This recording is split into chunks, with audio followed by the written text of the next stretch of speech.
Lecture number 3, class 9th, topic multiplication of a matrix. तो देखिए बेटा, मल्टीप्लिकेशन ऑफ अ मैट्रिक्स आज हमने डिस्कस करना है कि किस तरह बेटा हम दो मैट्रिक्स की मल्टीप्लिकेशन कराएंगे। तो किस तरह बेटा आपने दो मैट्रिक्स को मल्टीप्लाई करना होगा। मींस कि आपके पास फॉर एग्जांपल दो मैट्रिक्स है, let A and B be any two matrix, then AB is possible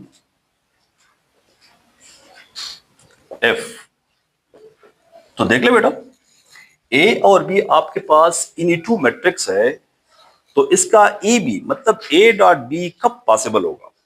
तो इसके लिए बेटा सिर्फ और सिर्फ एक ही कंडीशन है। तो किस तरह बेटा आपने वो कंडीशन लिखना होगा, देख ले। द नंबर ऑफ कॉलम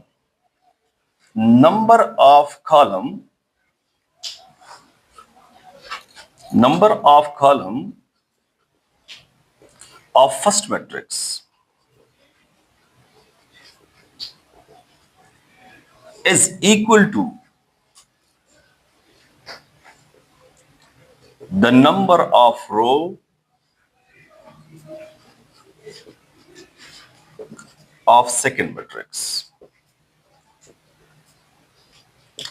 यानी दो मैट्रिक्स का मल्टीप्लिकेशन कब पॉसिबल होगा, हम कब दो मैट्रिक्स को आपस में मल्टीप्लाई करवा सकते हैं।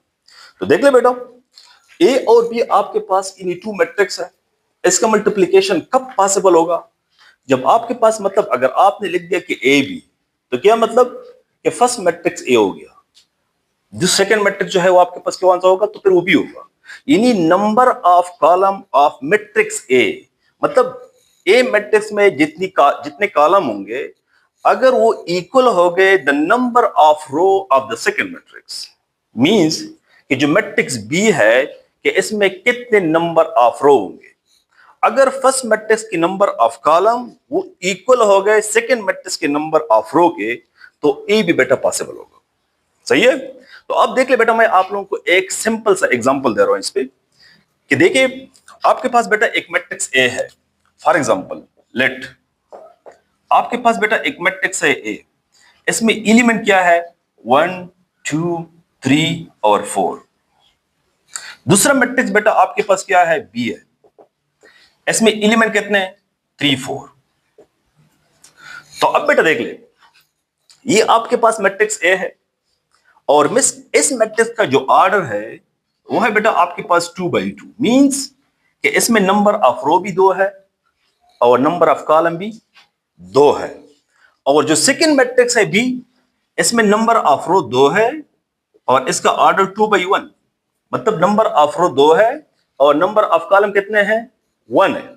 तो देख ले बेटा, जो फर्स्ट मैट्रिक्स है मतलब ए बी इसका पॉसिबल होगा कि नहीं होगा। सबसे पहला पॉइंट, ए बी पॉसिबल होगा कि नहीं होगा।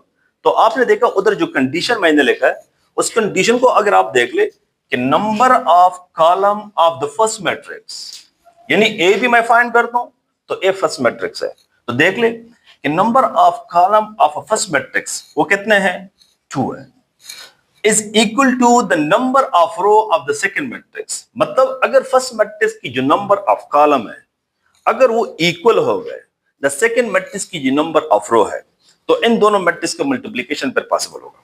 तो अब देख ले बेटा, इस मैट्रिक्स में जो नंबर ऑफ कॉलम है वो आपके पास कितने हैं वो 2 है, और जो दूसरा मैट्रिक्स बी है इसमें जो नंबर ऑफ रो है वो कितने हैं वो भी 2 है। तो क्या मतलब कि ए बी पॉसिबल है। तो देखिए बेटा, अब आपने इसको मल्टीप्लाई किस तरह करना होगा, मींस कि इसका मल्टीप्लिकेशन आपने किस तरह करना होगा। पहले बेटा आप मैट्रिक्स ए लिख ले 1 2 3 4 और इसके साथ जो बी मैट्रिक्स है 3 और 4, तो मल्टीप्लाई कर लें। किस तरह बेटा आपने मल्टीप्लाई करना होगा, देख ले, जो फर्स्ट मैट्रिक्स है इसकी जो फर्स्ट रो है, फर्स्ट मैट्रिक्स की फर्स्ट रो, वो आपने बेटा मल्टीप्लाई करना होगा जो सेकंड मैट्रिक्स है इसकी फर्स्ट कॉलम के साथ। फर्स्ट एलिमेंट खत मल्टीप्लाई होगा, फिर दरमियान में प्लस होगा, फिर दूसरा एलिमेंट, दूसरे एलिमेंट के साथ मल्टीप्लाई होगा। मींस कि किस तरह, यानी 1 बेटा आपने मल्टीप्लाई करना होगा 3 के साथ और 2 आपने मल्टीप्लाई करना होगा 4 के साथ, यानी 1 मल्टीप्लाई 3 का जो रिजल्ट है वो बेटा आपके पास क्या होगा, 3 होगा। फिर दरमियान में बेटा आपने प्लस लगाना होगा, फिर 2 को मल्टीप्लाई कर ले 4 के साथ तो रिजल्ट क्या होगा, 8 होगा, तो आप 8 लगा के ये बेटा देखिए आपने फर्स्ट कॉलम फर्स्ट रो आपने मल्टीप्लाई कर दी फर्स्ट कॉलम के साथ। अब अगर आप देख ले जो सेकंड मैट्रिक्स है बेटा इसमें सेकंड कॉलम नहीं है, तो ये जो रिजल्ट है इसको आपने इस तरह क्लोज करना होगा। अब बेटा जो सेकंड रो है इसकी नंबर है, तो सेम टू सेम इस तरह बेटा आप सेकंड रो जो है ये आप मल्टीप्लाई कर ले फर्स्ट कॉलम के साथ, तो 3 मल्टीप्लाई होगा फर्स्ट एलिमेंट के साथ, मतलब 3 मल्टीप्लाई 3 9, और सेकंड एलिमेंट को आपने सेकंड एलिमेंट के साथ मल्टीप्लाई करना होगा, यानी 4 मल्टीप्लाई 4 16, तो प्लस 16। तो देख ले बेटा जो आपके पास रिजल्ट आ गया, तो 3 प्लस 8 11 और 9 प्लस 16 25, तो ये बेटा आपके पास A डॉट बी जो है इसका रिजल्ट है। ये सबसे पहले बेटा आपने मतलब डिफिनीशन आपने फॉलो करके आपने सिर्फ और सिर्फ A डॉट बी आपने फाइंड कर दिया। अब बेटा अगर कोई आपसे पूछ ले कि बी ए आप फाइंड कर ले, तो बी ए आपने किस तरह फाइंड करना होगा, आप देख ले, पहले डिफिनीशन को देख ले, मतलब जो कंडीशन मैंने लिखा है इसको आप देख ले, तो फिर आप डिसाइड कर ले कि ए बी जो है या बी ए जो है ये पॉसिबल है कि पॉसिबल नहीं है। तो देख ले बेटा जो कंडीशन है number of column of first matrix, देखिए बेटा यहां पर फिर बी जो है ये फर्स्ट मैट्रिक्स हो गया, बी फर्स्ट हो गया, और ए मैट्रिक्स जो है वो सेकंड मैट्रिक्स हो गया।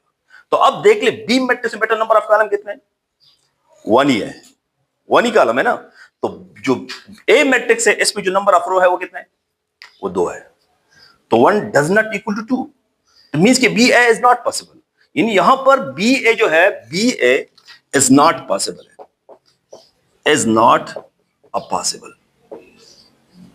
लेकिन एक और पॉइंट बेटा जो एमसीक्यूज पॉइंट है, कौन सा पॉइंट है, सबसे इंपॉर्टेंट पॉइंट है एमसीक्यूज पॉइंट, कि एमसीक्यूज बेटा किस तरह आ सकते हैं यहां से। तो देख ले बेटा एडिशन में मैंने आप लोगों को बताया था कि जब दो मैट्रिक्स की आप एडिशन करवाते हो तो इसका एडिशन कब पॉसिबल होगा, जब इसका जो रिजल्ट मैट्रिक्स होगा इसका ऑर्डर किया होगा। एडिशन में बेटा जब दो मैट्रिक्स को आप ऐड करते हैं तो इसके एडिशन कब पॉसिबल होगा, मींस कि जब दोनों मैट्रिक्स के ऑर्डर सेम होंगे, ऑर्डर सेम होंगे तो इसका एडिशन पॉसिबल होगा। तो फिर आप क्या करते हैं, कोरेस्पॉन्डिंग एलिमेंट को कोरेस्पॉन्डिंग एलिमेंट के साथ ऐड करते हो, तो उसका जब रिजल्ट आता है तो उसका भी वही ऑर्डर होता है जो ए और बी का होता है। तो यहां पर मल्टीप्लीकेशन है बेटा, वो पॉइंट नहीं है, वो पॉइंट नहीं है। यहां पर हम क्या कहते हैं कि number of column of the first matrix, number of column of the first matrix is equal to the number of row of the second matrix, तो इसका मल्टीप्लीकेशन पॉसिबल होगा। लेकिन इसका रिजल्टेंट मैट्रिक्स ऑर्डर क्या होगा बेटा, देख ले अगर कोई आपसे पूछ ले कि आपके पास एक मैट्रिक्स है, एक मैट्रिक्स है मतलब मैट्रिक्स नहीं है, सिर्फ उसने ऑर्डर आपको दिया है, मैट्रिक्स नहीं है सिर्फ ऑर्डर उसने आपको दिया है कि ए मैट्रिक्स है, इसका ऑर्डर जो है वो 3/4 है, क्या है 3/4 है, और दूसरा मैट्रिक्स बी है, दूसरा मैट्रिक्स बी है और इसका ऑर्डर जो है वो 4/5 है, क्या है 4/5 है। तो ए बी का ऑर्डर किया होगा, ए बी का ऑर्डर किया होगा। तो देखिए बेटा पहले आपने क्या लिखना, क्या देखना होगा कि ए बी पॉसिबल है, अगर पॉसिबल हो तो इसका कुछ ऑर्डर होगा, तो अगर पॉसिबल हो तो अब देख ले बेटा ऑर्डर हम किस तरह डिफाइन करते हैं, number of row by number of columns, मतलब पहले हम रो लिखते हैं बाद में हम कॉलम लेते हैं।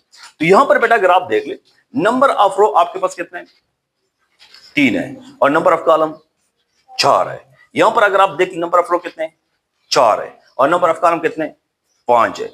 तो बेटा आपका काम जो है वो number of column equal to number of row के साथ है ना। तो यहां पर बेटा अगर आप देख लें नंबर ऑफ कॉलम और नंबर ऑफ रो बिल्कुल इक्वल है, इसका ई भी पॉसिबल है, इसका ई भी पॉसिबल है। जब ई भी पॉसिबल होगा तो इसका रिजल्टिंग मैट्रिक्स ऑर्डर क्या होगा, तो देख ले ये बेटा फर्स्ट मैट्रिक्स की जो नंबर ऑफ रो है, देख ले फर्स्ट मैट्रिक्स बहुत इंपॉर्टेंट एमसीक्यूज है, फर्स्ट मैट्रिक्स की जो नंबर ऑफ रो है वो 3 है, और सेकंड मैट्रिक्स में जो नंबर ऑफ कॉलम है वो इसका रिजल्टेंट मैट्रिक्स का ऑर्डर होगा, मींस की 3/5। समझ आ गई? तो देख ले ये बेटा मैंने किस तरह अप्लाई कर रहा। तो यहां पर अगर आप देख ले, यहां पे अगर आप देख ले, ए मैट्रिक्स का ऑर्डर जो है वो 2/2 है। ए मैट्रिक्स का ऑर्डर 2/2 है और बी मैट्रिक्स का ऑर्डर 2/1 है। ए भी तो पॉसिबल है ना, ए भी पॉसिबल है। तो इस एमसीक्यूज को अगर मैं यहां पे फॉलो कर लूं तो यहां पे आप देख ले कि इसके जो नंबर ऑफ रो है, कॉलम है, कॉलम 2 है और यहां पर बी में जो नंबर ऑफ कॉलम है वो कितने हैं? वो 2 रो है, वो 2 है। यहां पर ए में नंबर ऑफ कॉलम 2 और बी में नंबर ऑफ रो वो 2 है। तो इसका मल्टीप्लिकेशन ए बी पॉसिबल है। तो ए बी का जो रिजल्ट है इसका ऑर्डर क्या होगा? जो फर्स्ट मैट्रिक्स में नंबर ऑफ रो है 2/1। तो देख ले बेटा इसको ऑर्डर 2/1 है कि नहीं? 2/1 है ना। तो इस तरह बेटा आपने दो मैट्रिक्स की मल्टीप्लिकेशन जो है इसको आपने इस तरह डिफाइन करना होगा।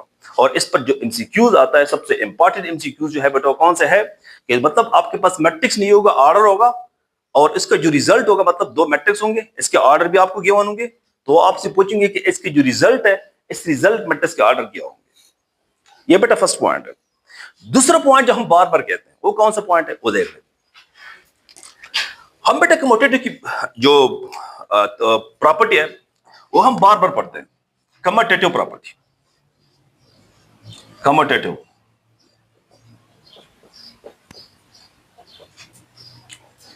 कम्यूटेटिव प्रॉपर्टी का क्या मतलब है?